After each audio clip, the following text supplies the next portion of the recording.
ఉమ్మడి ఏపీ నుంచి నేటి ప్రత్యేక తెలంగాణ దాకా ఆ నియోజకవర్గం ఎప్పుడూ ప్రత్యేకమే. 40 ఏళ్లుగా ఒకే ఫ్యామిలీకి, అందులోనూ 7 దఫాలుగా ఒకే నాయకుడికి అక్కడి ప్రజలు పట్టం కడుతున్నారంటేనే అది ఎంత ప్రత్యేకమో అర్థం చేసుకోవచ్చు. అలాంటి ప్లేస్ లో పాగా వేయాలని ప్లాన్ చేస్తోంది కాంగ్రెస్. అందుకే తగిన అభ్యర్థిని అక్కడి నుంచి బరిలో దించడానికి ఇప్పటి నుంచే కసరత్తు మొదలుపెట్టిందట. ఇంతకీ ఏదా నియోజకవర్గం, అక్కడ కాంగ్రెస్ వ్యూహం ఏంటి? సిద్దిపేటపై కాంగ్రెస్ నజర్ పెట్టిందా? హరీష్ ఇలాఖాలో మైనంపల్లి హంగామా దేనికి? ఇద్దరు రావుల మధ్య రాజకీయ రణం ముదిరిపోయిందా? అభివృద్ధి కాదు, అంశం ఏదైనా సరే సిద్దిపేట నియోజకవర్గం ఎప్పుడూ టాప్ లోనే ఉంటుంది. ఉద్యమాల ఖిల్లాగా మొదటి వరుసలో నిలుస్తుంది. అన్ని రంగాల్లోనూ సిద్దిపేట దూసుకుపోవడానికి కారణం అక్కడ దశాబ్దాలుగా ప్రాతినిధ్యం వహిస్తున్న హరీష్ రావు. ప్రత్యర్థులు సైతం ఈ విషయాన్ని ఒప్పుకుంటారు. అందుకే ఆయనకు పోటీగా ఎన్నికల బరిలో నిలబడ్డానికి నేతలు సంశయిస్తూ ఉంటారు. కానీ తెలంగాణలో అధికారాన్ని దక్కించుకున్న కాంగ్రెస్ పార్టీ సిద్దిపేట మీద స్పెషల్ ఫోకస్ పెట్టినట్టుగా కనిపిస్తోంది. సిద్దిపేటకు కేర్ ఆఫ్ గా మారిపోయిన హరీష్ రావును ఎదుర్కోవడానికి మైనంపల్లి హనుమంతరావుని బరిలోకి దింపేలా ప్లాన్ చేస్తోందట హస్తం పార్టీ. అందుకే ఇటీవలి కాలంలో సిద్దిపేటకు చక్కర్లు కొడుతున్నారు ఈ మాజీ ఎమ్మెల్యే. స్థానికంగా కాంగ్రెస్ శ్రేణుల్లో జోష్ ని నింపే ప్రయత్నాలు చేస్తున్నారు.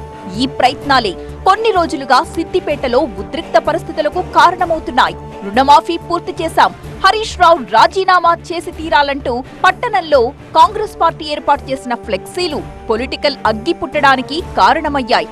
ఎమ్మెల్యే క్యాంప్ ఆఫీసులో బీఆర్ఎస్ ఫ్లెక్సీలను కాంగ్రెస్ వాళ్లు చింపేయడంతో గొడవ మరింత ముదిరిపోయింది.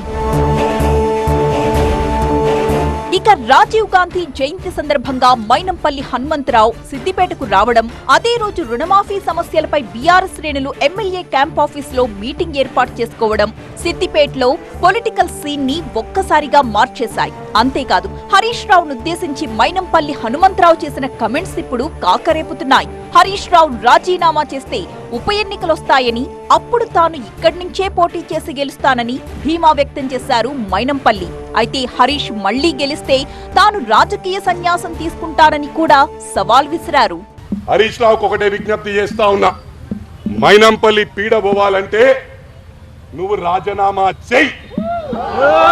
నువ్వు రాజీనామా చేస్తే మైనంపల్లి పోటీ చేస్తాడు. నేను ఎన్నికల్లో ఓటమి పాలైతే ప్రమాణపూర్వకంగా ప్రామిస్ చేస్తున్నా, సోషల్ సర్వీస్ చేస్తా, మా నాయకుల కోసం తిరుగుతా, కానీ నేను రాజకీయాల మళ్ళీ ఉండా, పోటీ చెయ్య.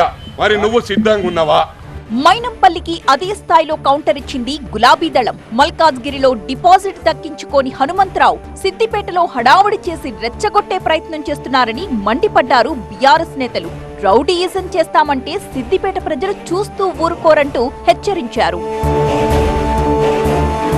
అయితే ఈ రావుల మధ్య పొలిటికల్ రచ్చ ఈనాటిది కాదు. గతంలో టీడీపీ, ఆ తరువాత బీఆర్ఎస్, ఇప్పుడు కాంగ్రెస్ అన్నట్టుగా పొలిటికల్ జర్నీ చేస్తున్న మైనంపల్లి హనుమంతరావుకు మొదటి నుంచి హరీష్ రావుతో గ్యాప్ ఉందట.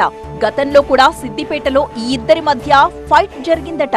అందుకే మైనంపల్లిని సిద్దిపేటలో తిరగాలంటూ గైడ్ లైన్స్ ఇచ్చిందట కాంగ్రెస్ అధిష్టానం. ఎదురే లేని హరీష్ రావుని ఎదుర్కోవడానికి మైనంపల్లె కరెక్ట్ క్యాండిడేట్ అని భావిస్తోందట కాంగ్రెస్. సిద్దిపేటలో జెండా పాతాలన్న హస్తం పార్టీ ఆశలు ఎంతవరకు తీరుతాయన్నది ఇప్పుడు ఆసక్తికరంగా మారింది.